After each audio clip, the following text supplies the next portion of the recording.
Ano nga ba ang algorithm at paano nga ba ito gumagana? Grabe yung mga content creator ngayon, may mga algorithm ng nalalaman. Iba na talaga ngayon yung mga vlogger, no? Okay, so what's up? Ako si Project Willad, at random creator ng mga random contents. Malaya akong gumagawa ng mga content na ikakasaya to. And kung nagustuhan mo, manood ka. So, ano ang algorithm? Una, ang algorithm, sa madaling salita, is tayo. Tayo na gumagamit ng social media. Tayo ang algorithm ng mga nakatutok sa screen ng cellphone natin. Iba-iba ang algorithm. Ibang algorithm sa black app, sa red app, sa blue app. So, kahit anong app, ibang algorithm dyan. Ha? Paano nga ba ito gumagana? So, sige, take note, ang algorithm tayo. So, paano gumagana ang algorithm sa Facebook? So, gumagana ang algorithm sa Facebook is depende sa oras.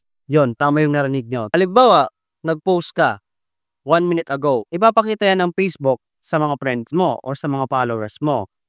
Kapag merong diyang nag-react or nag-comment, nag-share, lilitaw at lilitaw pa yan sa mga marami mong followers. Hindi pa inaalis sa mga followers mo, ha? Lilitaw pa yan sa mga followers mo. Ganun yung nangyayari, nag-engage. Ipupush yan ng Facebook sa hindi mga follower. Gets mo? So, kung sa follower mo nga nagpatok, ipupush naman yan ni Facebook sa mga hindi mo followers. Now, ganun yung algorithm. Pero, alimbawa, yung post mo is nagbumabad na ng halos 1 oras na nakapost, wala pa rin nagre-react, hindi yan ipupush. Sa kahit saan, hindi yan ipupush na ni Facebook. Doon ang gumagana yung algorithm. So, sa madaling sabi, nag-post ka, 1 minuto, nakita ng mga followers mo, nag-engage sila, ipupush yan sa mga followers mo una. Pero may posibilidad pa rin na i-push yan sa ibang audience, different kind of audience. Sa friend ng followers mo, sa followers ng followers mo, ganun yung gumagana. Pero kung na-stuck ng 1 oras yung post mong walang reaction, hindi na yan ipupush ng Facebook. Sa huli, makikita yung ba't ko in-explain na nakadepende yan, no? So, pangatlo, paano daw mapansin ang algorithm? Maraming paraan para mapansin ang algorithm. So, una na dyan yung high quality contents, di ba? Pangalawa, yung pasok sa community standards. Pero kung gusto mo talaga ng mas madali para mapansin ng mga tao, gumawa ka ng rate. So, ano nga ba yung purpose ng hashtag? So, pag gumamit ka ng hashtag sa video mo or sa upload mo, madaling malaman ng Facebook kung saan niya ipupush yung content mo. So, ganito yon. Alam mo yung niche. Kung hindi mo alam yung niche, malamang kaya hindi pinupush ng algorithm yung content mo kasi hindi mo alam niche. Halimbawa, may specific niche ka. So, ang page mo, ang niche niya is pang sport. So, gagamitin mo hashtag sports, di ba? Para alam ng Facebook kung saan niya ipupush yung content mo. Ganun yon. Yun yung purpose ng hashtag. So, kung gusto nyo pang malaman kung ano yung mga sekreto ng ganyan, so, pwede nyo naman i-comment, tapos gawa natin ng special video at full video, no? Kung hindi mo kailangan magpapansin sa Facebook, hindi mo kailangan sambahin yung Facebook na parang tinuturing mo yung algorithm is some God na kailangan mong mag-pray sa algorithm para mapansin niya, para makiusap pa sa kanya. Hindi. So, para mapansin ang algorithm, kailangan mong mapapansin sa mga audience mo mismo. Kasi, sila yung algorithm, no? Anyway, ina-admire ko yung mga nakiki-engage to engage. Bakit? Gaya ko na small creator. Una, makikiusap ko muna sa mga followers mo. Isa na yung example dyan, yung @followers sa comment. Para makita nila yung post mo. Pero para at least may nag-view man lang sa video mo, no? So, babase pa dun yung Facebook kung hanggang saan sila nag-view, kung ilang minuto sila nag-view, ilang oras silang nakababad sa content mo. At yun, isang ambag rin para i-push ng Facebook yung content mo. So, mahalaga rin na makiusap ka sa mga friend mo na, uy, pwedeng pa-like, pwedeng pa-engage naman ito.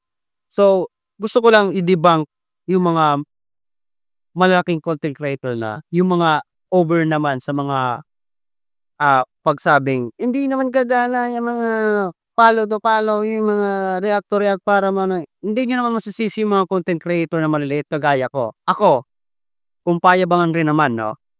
Ikaw, na nakakita nito, ikumpara mo yung content mo sa content ko. Tignan natin. Hindi sa pagmamayabang 'no. So, ang iba nga diyan, marami ngang followers, marami ngang reactor, jeje mo naman, 'di ba? Gano'n 'yun, kasi ano sila, content creator, mga funny-funny, 'di ba? So, kami pero may mga tao diyan, wag niyong lalahatin na porket malaking creator na kayo is minamaliit mo na yung mga kagaya namin na mga creative, 'no? Kami yung mga tunay na creative.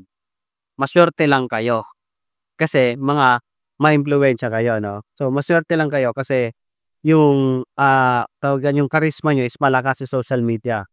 So, kami naman ng mga creative is wala, sabi ko nga sa intro, ginagawa ko yung mga bagay na gusto kong gawin sa page ko na ikakasaya ko.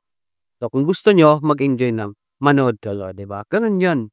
Itigil niyo yung mga engage, hindi niyo kami masisisi. Bakit?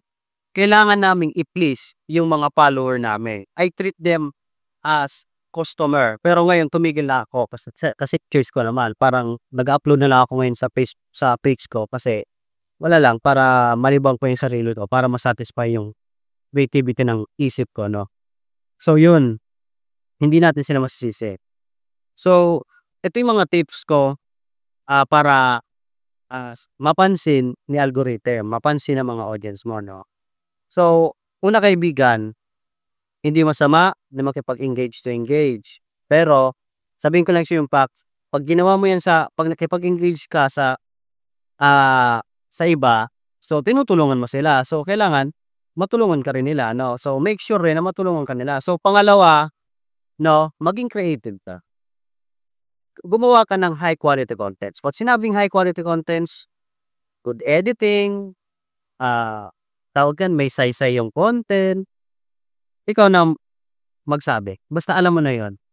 So, kailangan may mapupulutang aral, mga gano'n, yun, 'di ba? Kasi hindi naman ako magbababad, hindi ko naman 'yan papanoorin or hindi ko naman 'yan babasahin or hindi ko naman ise-share kung wala naman impact sa akin, 'no, 'yun. So, yun yung mga tips ko. Ako marami akong alam about sa algorithm. Hindi niyo pa nga alam yung tinatawag na retention editing, 'no? Alam niyo 'yan. Kung alam niyo 'yan, mabuti. Kung di niyo na alam, kung gusto niyong malaman, puwede kang mag-comment, gawan natin ng full video, 'no? So, again, patuloy lang sa mga nagko-content diyan. Araw-araw kang matuto, araw-araw kang mag-grow, at i-take mo lang ng i-take yang mga criticism na nakikita mo. So, para yan sa sarili mo, and 'wag mong taasan yung ego mo. 'Wag kang matakot na matuto araw-araw. So, this is Ilad. So, kung nagustuhan mo yung video, puwede kang mag-like, puwede kang mag-follow, puwede kang mag-comment, depende sa'yo. So, wala man manood nito, at least ginawa ko 'to kasi ito yung kape ng brain ko.